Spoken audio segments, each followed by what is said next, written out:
بتوں کی پوجا اور پرستش کی جائے گی۔ قرآن مجید کہتا ہے، اللہ کا فرمان نازل ہوا، قل یا ایھا الکافرون، اے نبی آپ کہہ دیجئے کہ اللہ ہی کی عبادت ہوگی، مشرکین کی عبادت کسی طور پر منظور نہیں ہوگی۔ قل یا ایھا الکافرون لا اعبد ما تعبدون، میں جس کی عبادت کروں گا اسی کی عبادت تم بھی کرو گے۔ وَلَا أَنَا عَابِدٌ مَّا عَبَدتُّمْ، اور میں اس کی ہرگز عبادت اور پرستش نہیں کروں گا جس کی تم پرستش اور عبادت کرتے ہو۔ قرآن مجید کا حق پیغام اور سچا پیغام نازل ہوا۔ مشرکین نے جن کے حق میں ہدایت تھی ان کو ہدایت مل گئی، اور جن کے حق میں ضلالت تھی اور وہ ذلیل اور گمراہ ہو گئے۔ قرآن مجید نے اسی پارے کے اندر جو ابھی آپ کے سامنے تلاوت کی گئی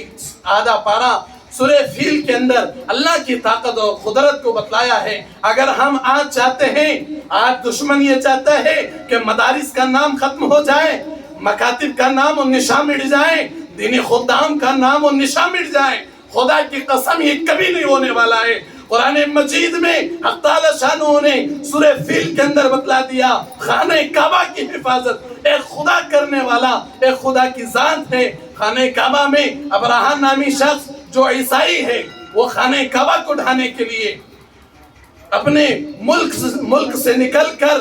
مکہ المکرمہ کے قریب پہنچتا ہے۔ ہاتھیوں والا لشکر ہاتھیوں پر سوار ہو کر خانہ کعبہ کے قریب آتا ہے۔ اس منظر کو حق تعالی شانہ نے قرآن مجید کے اندر کھینچا ہے، کہتا ہے أَلَمْ تَرَ كَيْفَ فَعَلَ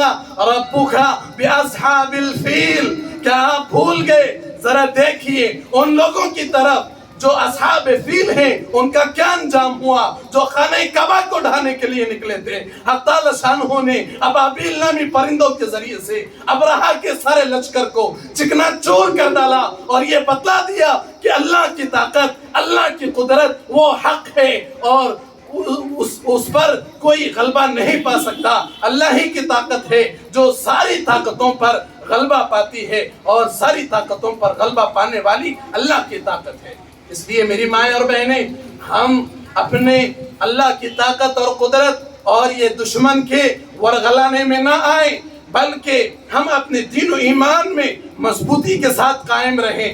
ہم اپنی جان دے سکتے ہیں لیکن خدا کی قسم اپنے ایمان کو نہیں کھو سکتے۔ ہم اپنے بچوں کو قربان کر سکتے ہیں، اس لیے قربان کریں گے کہ ہم دین و ایمان اور قرآن کی حقانیت کے لیے اپنے بچوں کو قربان کریں گے خدا کی قسم، لیکن اپنے ایمان کو اپنے سینے سے جانے نہیں دیں گے۔ یہ ہم تمام کو تہیہ کرنا ہوگا، اور اس کے نتیجے میں اگر ہم ابھی فیصلہ کر لیں کہ ہم دین کے معاون بنیں گے تو اللہ کی قدرت اور اس کے طاقت پر ایمان لانے والوں میں شامل ہوں گے۔ اگر ہم دین کی حفاظت نہیں کریں گے، مدارس کی اہمیت کو نہیں جانیں گے، تو ہم ابرہہ کے لشکروں میں سے اور اس کے افراد میں سے اور اس کے جنگیوں میں سے ایک فرد ہم کھڑے ہوں گے۔ ہم ابرہہ کے لشکر میں سے جو خانہ کعبہ کو ڈھانے کے لیے نکلا تھا، اس لشکر میں سے ایک فرد بنیں گے اور اللہ کے پاس مجرم بنیں گے۔ اس لیے میری مائیں اور بہنیں، ہم تمام دین کے معاون بنیں، اس لیے کہ قرآن مجید کہتا ہے تعاونوا علی البر والتقوی ولا تعاونوا علی الاثم والعدوان، تم کو نیکی کے کاموں میں، تقوی و پرہیزگاری میں ایک دوسرے کا ساتھ دینا چاہیے، لوگوں کی باتوں میں نہیں آنا چاہیے، لوگوں کے ورغلانے میں نہیں آنا چاہیے، بلکہ قرآن کی حقانیت کو سمجھ کر، قرآن کی تعلیمات کو سمجھ کر اور حق کا پیغام اپنے سینے میں اپنے آپ کو بٹھانا ہوگا۔ کسی نے کہا ہے مسائل کیسے بھی ہو تا قیامت رہ نہیں سکتے،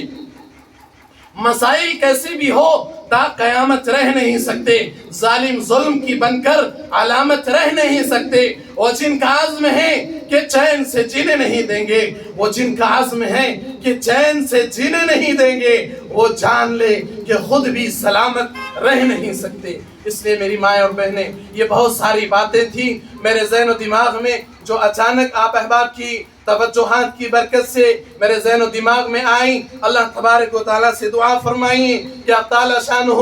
ہم آج جو ناقدری کرے ہیں آئندہ رمضان میں ہم تمام انشاءاللہ اول تا انتہا پوری قرآن مجید کو سنیں گے اور اس کے معنی اور مطالب کو اپنے سینے میں بسائیں گے اور انشاءاللہ شرعی روح سے اپنی زندگی کو گزاریں گے. اللہ تبارک و تعالیٰ سے دعا فرمائیے کہ اللہ تعالیٰ شانہ ہم تمام کو قرآن کی اہمیت، قرآن کی فضیلت، اور جو مائیں اور بہنیں ہماری بوڑھی مائیں جو چل کر کے یہاں پر آئی ہیں، اللہ کے نبی نے فرمایا کہ جو شخص من خرج فی طلب العلم فہو فی سبیل اللہ، آپ قربان جائیے کہ صحابہ کرام صرف ایک حدیث کے ٹکڑے میں، ایک حدیث کے لیے کہ ایک جو ہے سند کم ہو جائے گی، ایک صحابی رسول فلاں ملک میں ہے اور ایک صحابی رسول دوسرے ملک میں ہے، لیکن سند میں ایک روایت، ایک راوی پڑھ رہے ہیں، اس راوی کو کم کرنے اور آقا مدنی علیہ السلام سے قول کو قریب کرنے کے لیے، روایت کو قریب کرنے کے لیے، راویوں کو کم کرنے کے لیے، حدیث صحیح ہے لیکن راویوں کو کم کرنے کے لیے ایک ملک سے دوسرے ملک کا سفر کیے ہیں. لیکن آج ہمارے لیے ایک گاؤں میں، ایک شہر میں، ایک محلے میں ہمیں قرآن کی تفسیر سننے کے لیے، قرآن کا پیغام سیکھنے کے لیے اور قرآن کی تعلیمات کو سیکھنے کے لیے ہمارا آنا ہمیں دشوار، یہ ہماری لاپرواہی، ہماری کاہلی ہے، ہماری سستی کی وجہ سے ہوا ہے. اللہ اس کو معاف فرمائے. اور جو ہماری مائیں بہنیں چل کر کے آئیں، سیڑھیوں کو چل کر کے اوپر گئیں، قربانی دی ہے، اللہ خدا کی قسم اس کا صلہ اور بدلہ اللہ ہی دیں گے کل قیامت کے دن، اور اس کا بدلہ اللہ کے علاوہ کوئی نہیں دے سکتا. ہمارا یہ چھوٹا سا عمل ماہ مبارک میں خدا کی قسم اگر ہماری نیت صحیح ہوگی، اللہ تبارک و تعالیٰ اس عمل کو نجات کا ذریعہ بنا دیں گے، نجات کا ذریعہ بنا دیں گے. اس کے لیے میری مائیں اور بہنیں ہم تمام یہ ذہن میں رکھیں کہ یہ ہمارے دین و ایمان کے قلعے ہیں اور ہم تمام اس کے پاسبان ہیں، ہم اس کی حفاظت کرنے والے محافظ ہیں، اور انشاءاللہ محافظ بن کر کے دنیا سے اٹھیں گے تو محافظ بن کر کے، پاسبان بن کر کے یہاں سے اٹھیں گے انشاءاللہ. تو اللہ کے پاس بھی بڑی قدر و منزلت ہے، اور اللہ تبارک و تعالیٰ ایسے لوگوں کا ٹھکانہ حق تعالیٰ شانہ جگہ جگہ فرماتا ہے. ان الذین آمنوا وعملوا الصالحات، وہ لوگ جو اللہ پر ایمان لائے اور نیک اعمال کیے، اولئک ہم خیر البریہ، ایسے لوگوں کا ٹھکانہ بریہ ہے، یعنی جنت ہے، جنت، ایسے لوگوں کا ٹھکانہ جنت ہے. اللہ تبارک و تعالی ہم تمام کو قرآنی معانی سمجھنے اور قرآنی تعلیمات کو سمجھ کر ان پر عمل کرنے کی توفیق عطا فرمائے. اور اللہ تعالی شانہ جو مائیں اور بہنیں اور یہاں پر جو پابندی کے ساتھ جنہوں نے قرآن سنایا، اللہ ان کے قرآن سنانے کو قبول فرمائے، اور جنہوں نے قرآن ان کے سمجھانے کو اور ہم تمام کے اندر صحیح نفع والا علم ہم تمام کو اللہ تبارک و تعالی نصیب عطا فرمائے، اور ہم تمام کو مدارس کی قدردان کی توفیق عطا فرمائے. اپنا جان کسی نے کہا ہے، اور بلکہ یہ قول ہمارے بڑوں کا ہے. علی میاں ندوی علیہ رحمہ فرماتے ہیں، بہت بڑے عالم دین ہیں جو ابھی کل بہت بڑے عالم دین حضرت مولانا رابع حسنی ندوی، صدر آل انڈیا مسلم پرسنل لا بورڈ، جو آج دنیا سے رخصت ہو گئے، جو دنیا سے چلے گئے، کل ان کے مامو جان مولانا ابو الحسن علی میاں ندوی فرماتے تھے کہ ہمارے ایمان والوں کو، اہل ایمان کو، مسلمانوں کو اگر وہ اس بات کا سودا کرنا پڑے کہ اپنے گھروں اور اپنی پراپرٹیوں کو بیچ کر مدارس کو قائم کرنے کی اگر ضرورت پڑے، یہ سودا آئے، تو ہم کو چاہیے کہ گھروں کو اور پراپرٹیوں کو بیچ کر مدارس کو قائم کریں. تعلیمات کو عام کرنا یہ سستا سودا ہے ہمارے لیے، یہ سودا سستا ہے اور یقیناً سستا ہے، اس لیے کہ اگر یہ رہیں گے تو یہاں سے فضائیں عام ہوگی، یہاں سے قرآن کی تعلیمات عام ہوگی، اور اس سے ہمارا ایمان سلامت رہے گا، ہمارا گھر، ہماری پراپرٹیاں دنیاوی سکون دیں گے، دنیاوی راحتیں دیں گے. خدا کی قسم یہ پراپرٹیاں اور یہ بنگلے ہمارے ایمان کو نہیں بچا سکتے ہیں. اسی لیے علی میاں ندوی رحمت اللہ علیہ نے کہا کہ اگر ہمیں اس بات کا سودا کرنا پڑے کہ اپنی پراپرٹیوں کو بیچ کر مدارس کو قائم کرنا پڑے تو مدارس کو قائم کریں گے، اس کی اہمیت کو جانیں گے۔ بس اللہ تبارک و تعالیٰ سے دعا ہے کہ اللہ تعالیٰ شانہ بہت ساری باتیں ہیں میری ماں اور بہنیں، یہ 1 گھنٹے کے اندر، آدھے گھنٹے کے اندر ساری باتوں کو آپ احباب کے سامنے نہیں رکھی جا سکتی۔ قرآن مجید ایک ایسا علم ہے، سورہ لہب اس کے اندر بیان کی گئی مشرکین نے اور کفار نے اور خود ابو لہب نے جو آپ کا چچا ہے، آپ علیہ السلام کا چچا ہے۔ سورہ لہب کا شان ورود اور شان نزول یہ ہے، آقا مدنی علیہ السلام کوہ صفا پر کھڑے ہو کر کے علل اعلان اللہ کے کلمے کو بلند کر رہے ہیں، توحید کو بلند کر رہے ہیں، لوگوں کو نام بنام پکار رہے ہیں، قولوا لا الہ الا اللہ تفلحوا، کامیاب ہو جاؤ۔ لیکن ابو لہب کہتا ہے تبا لک یا محمد لہذا جمعتنا، ابو لہب کہتا ہے نعوذ باللہ، اے محمد تو نے ہمیں یہاں پر اس لیے جمع کیا تھا، تو نے ہمیں یہاں پر اس لیے بلایا تھا کہ ایک اللہ کا پیغام دے اور ہمیں اپنے بتوں سے دور کر دے، تو ہلاک و برباد ہو نعوذ باللہ۔ تو اس کے بدلے میں اور اس کے کلام کے جواب میں اللہ تبارک و تعالیٰ نے سورہ لہب کو نازل کیا، تبت یدا ابی لہب و تب، اے بدبخت ابو لہب تو ہلاک اور تیرے ہاتھ ہلاک و برباد ہو جائیں اور تو زمین بوس ہو جائیں۔ قرآن مجید نے ابو لہب کی بربادی کو اور اس کی ہلاکت کو، جو دین پر حملہ کیا، رسول اللہ پر حملہ کیا، اور تو اللہ تبارک و تعالیٰ نے جب تک قرآن رہے گا تا قیامت ابو لہب کی بربادی کو اور اس کی ہلاکت کو قرآن مجید قیامت تک بیان کرتا رہے گا۔ تبت یدا ابی لہب و تب، اس کی ہلاکت پڑھنے پر اللہ تبارک و تعالیٰ ہر حرف پر 10 نیکیاں لکھیں گے۔ ایک ایمان والے کے حق میں اتنا اجر و ثواب اللہ تبارک و تعالیٰ نے آقا مدنی علیہ السلام کے حق میں جواب دے کر کے امت کے اجر و انعام کو بڑھایا ہے۔ میری مائیں اور بہنیں، رمضان کے تعلق سے چند باتیں ہیں، میں باتیں کہہ کر کے رمضان کے تعلق سے یہ آخری اشرا چل رہا ہے، ہم یہ سوچتی ہیں کہ کھانے پکانے میں، تلنے بھننے میں اپنے وقت کو ضائع نہ کریں۔ میری مائیں اور بہنیں، شب قدر کی تلاش میں اپنے آپ کو لگائیں، تاخراتیں منائیں اور خوب عبادت کریں، اپنی زکوٰۃ فطرے نکالنے کی ہم خود فکر کریں کہ کل قیامت کے دن کہیں ایسا نہ ہو۔ آقا مدنی علیہ السلام معراج کے موقع پر سفر کیے تو دیکھا کہ زکوٰۃ کے جو مستحق ہیں، زکوٰۃ دینے والے صاحب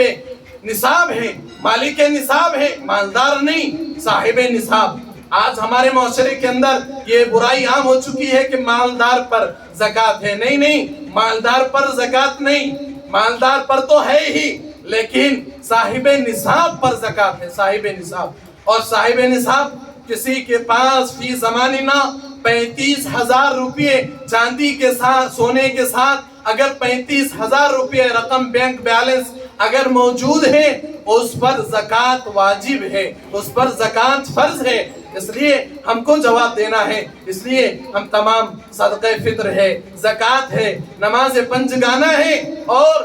حج و عمرے کی سکت اگر ہم رکھتے ہیں تو حج عمرے کا سفر کرنا ہے اور ایمان کو مضبوطی کے ساتھ بنانا ہے، یہ ہمارے اعمال ہیں۔ اللہ تبارک و تعالیٰ ہم تمام کو اس ماہ مقدس میں اور آخر عشرے میں جہنم سے ہم تمام کی خلاصی مرحمت فرمائے، جہنم سے ہم تمام کو چھٹکارا نصیب عطا فرمائے، اور اس آخر عشرے میں اللہ تعالیٰ شانہ ہم تمام کو قرآن کی تلاوت کو بڑھانے کی توفیق عطا فرمائے اور شب قدر کی تلاش کی توفیق عطا فرمائے اور خوب قرآن کی تلاوت کرنے کی توفیق عطا فرمائے۔ ہمارے اکابرین نے رمضان کو صحیح معنی میں گزارا ہے تو ہم تمام کو اس کے مطابق رمضان گزارنا ہے۔ اللہ تعالیٰ جو باتیں کہی گئی ہیں ان باتوں پر ہم تمام کو صحیح معنی میں اتر کر اکابرین کے رمضان کے مطابق رمضان کو گزارنے کی توفیق عطا فرمائے۔ آمین وآخر دعوانا ان الحمد للہ رب العالمین۔